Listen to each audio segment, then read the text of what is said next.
L'interview matinale, première partie, et les revoilà. Mes invités ce matin, Hélène et Anne-Isabelle, on va parler plantes. Bonjour à toutes les deux. Bonjour Mathieu. Bonjour Mathieu. J'aime quand la récurrence s'installe, le rendez-vous annuel comme ça de mes invités qui reviennent. On prend un café, on discute plantes et on prend des nouvelles notamment de la deuxième édition de 3. Non, mais je sais. Elle me regarde en faisant 3. Oui, mais là j'ai envie d'abord de prendre parce que la dernière fois que je vous ai vu, c'était pour la deuxième édition. Alors, je vais essayer. C'est la fête des plantes insolites, hein, on est d'accord? C'est ça? La journée des plantes La insolites. journée des plantes insolites. Est-ce que cette journée s'est bien passée l'année dernière? Excessivement bien. D'abord parce que on a eu un temps superbe qui a fait venir énormément de monde et Ouais. à la rencontre de pépiniéristes très talentueux qui savent fédérer les visiteurs et les acheteurs. Pareil qu'il y a du monde qui est venu de. Oui. Oh, oui, je voulais dire que c'est quand même un chiffre qui est absolument incroyable pour une création récente au milieu de la campagne. Plus de 2000 visiteurs encore. Waouh. Toute la journée, des flots de personnes qui arrivent juste parfois parce que, voilà, par curiosité. Je crois qu'il n'y en a pas qui repartent sans plantes, hein. Ou alors extrêmement peu. Non, un très très beau succès. Très belle ambiance. Alors, j'avais appris des choses, Hélène. C'est toi qui m'avais dit pourquoi. Parce que là, donc cette fête des plantes, on va le dire tout de suite, parce qu'il y en a peut-être qui doivent déjà monter dans leur voiture. 5 octobre à Rimont. Voilà, c'est ça. Hein, 5 Dimanche. octobre. C'est un dimanche, le 5 octobre. Oui. Toute la journée. Premier dimanche d'octobre, cette année le 5. Voilà, ça tombe le 5. Voilà. À Rimont, on se retrouve. On est plus de 2000, on est 3000, 4000 venus de toute l'Europe. Alors, presque vrai, puisque nous avons des pépiniéristes qui viennent d'Espagne, et cette année, 2 pépiniéristes viendront d'Espagne, un qui arrive avec des camélias de toute beauté, c'est un des plus grands obtenteurs de camélias d'Europe, Ouais. et puis un nouvel exposant qui arrive avec une très très belle collection d'érables japonais de toute beauté. Et je sais que lui va attirer, parce que ce sont des plantes à la mode, et je sais que lui va attirer des acheteurs. Parce que moi, j'aime les visiteurs, mais j'aime encore plus les acheteurs. Bah, les acheteurs, c'est bien parce que ça veut dire que les exposants reviennent. Ah ben, bien sûr. Et voilà. Bien sûr. Et puis qui repartent avec des plantes, donc. Et puis, une fête des plantes, ça se construit comme cela. C'est la réputation, parce entre les exposants, ils parlent énormément, hein, ils se voient, ils se rencontrent, et donc, c'est eux qui disent, viendez à Rimont, parce que ça vaut le coup. C'est sympa, on est bien accueillis, donc tout va bien. Ça fait quoi, Hélène, tu me disais, j'ai l'impression qu'il se passe de plus en plus de choses ici, sur le territoire.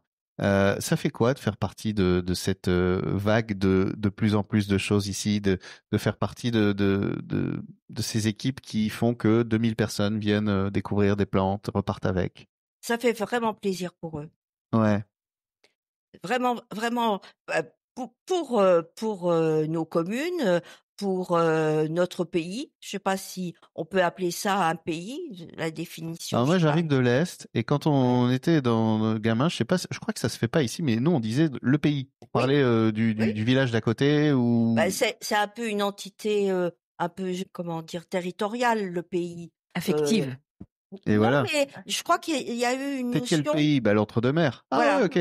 Mais alors, je sais qu'il y a des endroits où il y a des pays. On va dire que c'est le pays de Sauveterre de Montségur. Voilà. Et donc, ce beau pays que tu participes, que tu as animé, cette équipe-là qui arrive à Rimont, donc c'était un gros succès l'année dernière, ça va l'être encore plus cette année.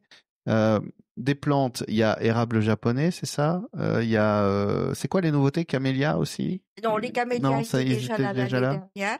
Alors une des grandes nouveautés, et elle est de circonstance, c'est que nous allons accueillir un pépiniériste qui vient de l'île de Ré et qui est spécialiste en plantes de sécheresse. Donc, après l'été que nous venons de vivre, autant dire que ça va être tout à fait d'actualité. Ah oui. Alors, c'est un pépiniériste qui est très connu, hein, qui a pignon sur rue. Et je suis vraiment ravie de l'accueillir cette année. Oui, sécheresse, plantes de sécheresse, tiens, justement, toi qui es sur les plantes, on a eu un été un peu sec, oui, effectivement. Ah bah plutôt, 2 canicules, dont une en juin, quand même un peu précoce, une en août qui a quand même été assez compliquée. Donc on sait très bien qu'il va falloir modifier les plantations. Et d'ailleurs, il va falloir retrouver la tradition de planter en automne, de façon à ce que les végétaux s'enracinent pour l'hiver et soient prêts à affronter la chaleur des printemps, puisque maintenant c'est presque au printemps, et surtout de l'été. Et on va continuer à parler de tout ça dans la deuxième partie de l'interview, si tu veux bien, justement, parce que j'allais en parler de la chaleur de planter en automne, parce que j'avais été surpris de voir que cette fête, cette journée des plantes insolites est organisée à chaque fois premier week-end d'octobre. On va revenir là-dessus et expliquer pourquoi le premier week-end d'octobre dans la deuxième partie. L'interview matinale, deuxième partie, toujours en compagnie de mes invités, donc Hélène et Anne-Isabelle, qui viennent parler de cette troisième édition de la journée des plantes insolites à Rimont, le 5 octobre. On en parlait, on en avait déjà parlé les premières fois qu'on s'était rencontrés, mais pour les auditeurs qui découvrent l'idée, au début, ça m'avait paru surprenant. Une fête des plantes, début octobre. D'habitude, ça se fait plutôt printemps ou tout ça. Et tu disais, Hélène, ouais, mais pour planter, c'est quand même mieux en octobre, c'est quand même mieux à l'automne, et d'autant plus avec le climat qui nous fait quelques surprises. Il y a des années, on plantait en octobre. Enfin, pas en octobre, à l'automne. À l'automne, ouais. Puis, ça s'est perdu au profit de fêtes de manifestations et des fêtes des plantes, plutôt au printemps, parce que les végétaux sont en fleurs, parce que c'est peut-être plus attirant d'acheter quand on voit ce que l'on va acheter. Et oui. Pourquoi pas? Pourquoi pas? Et je pense que les manifestations d'été, enfin de printemps, auront toujours leur place. Mais franchement, pour certains végétaux, notamment les arbustes, il faut vraiment maintenant, vu les conditions climatiques, les planter en automne pour que, dans une terre encore chaude, Ouais. de façon à ce que les pluies d'automne, en espérant qu'elles se maintiennent et que ce soit des pluies douces, fines, et pas des choses qui tombent Pas des dessus. trombes qui arrachent la terre Voilà. et défont les feuilles. Permettent donc aux végétaux de s'enraciner tranquillement tout l'hiver. Puis voilà. Et puis au printemps, on a la joie de découvrir, et surtout on a surtout le bonheur de ne pas les voir péricliter en été et d'être obligé, pour les garder en été, de les soutenir et de les mettre sous perfusion.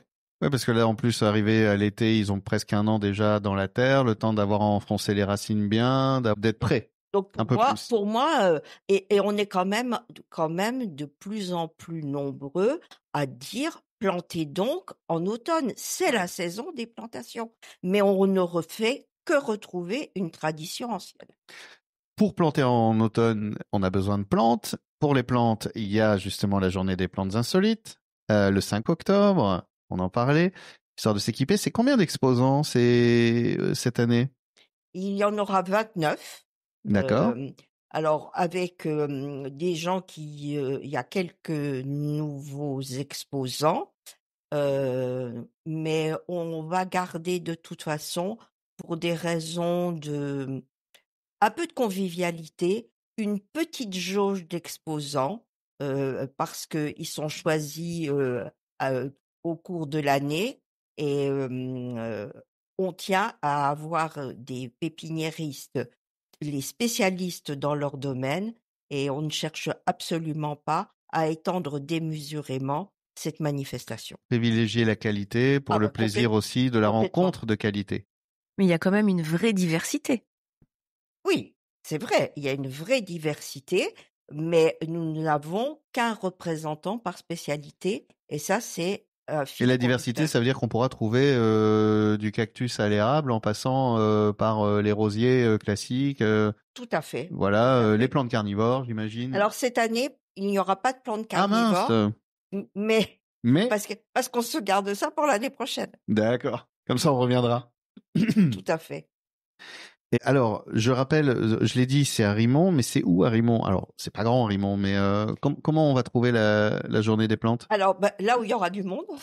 Oui. En fait, on investit tout l'espace public qui est autour de la mairie et qui est le grand espace autour du gîte de la mairie. Donc voilà, avec des parkings en face du lieu de la manifestation pour simplifier l'accès, pour qu'il n'y ait pas de problème de transport. Comme on pense que vous allez acheter beaucoup, vous n'aurez pas beaucoup de mètres à faire. Charger les végétaux dans votre voiture. Oui, je voudrais parler de l'équipe des bénévoles que Hélène a réunie autour d'elle parce que, évidemment, elle est toujours très modeste, mais c'est une grande dame du jardin et elle a fait de sa passion cette très belle manifestation et elle n'a pas de mal à fédérer autour d'elle des personnes qui se donnent à fond. Et alors, je dis un bravo particulier au parking cette année parce qu'on a un de nos bénévoles, Rémi, qui a pris ça de main de maître, qui nous a fait des plans, des aires, la signalisation. Donc vraiment, cette année, on a passé un petit cran au-dessus quand même avec nos bénévoles. Surtout, on a la présence de ce pré qui est mis à disposition par un habitant de Rimont. Et comme il est juste en face de la manifestation, on ne pouvait pas rêver mieux. Hein. La seule chose maintenant dont on a besoin, et on vous demande à tous de croiser les bras, c'est le beau temps. Voilà, au moins pas de pluie. Voilà. La pluie, on la laisse de côté. Voilà. Et on demande pas un grand soleil et 28 degrés. Si. Un grand soleil et 20 degrés. 20 degrés, voilà, c'est bien. Ça serait parfait. Voilà, allez, on commande ça? Allez, c'est parti. Le comité des fêtes aussi est là d'ailleurs pour. Sans lui, sans la mairie, rien ne peut se faire. De toute façon, une manifestation quelle qu'elle soit, c'est un travail d'équipe. Hein. Voilà. Une équipe qui vous donne rendez-vous donc le 5 octobre, toute la journée à partir de quoi? 10h, 9h? 10h jusqu'à 18h à peu près? 17h, 18h, mais on va dire 17h. Parce qu'en octobre, 17h, c'est bien. Donc rendez-vous à Rimont, autour de la mairie, vous verrez, il y a un super parking, il y a des super endroits pour se garer tout près et pouvoir charger le break avec toutes les plantes qu'on aura trouvées et voilà, tout ça, il y a évidemment de quoi se restaurer, de quoi passer une très très belle journée ce dimanche 5 octobre à Rimont pour cette 3e édition de la journée des plantes insolites. Merci à toutes les deux. Merci Mathieu.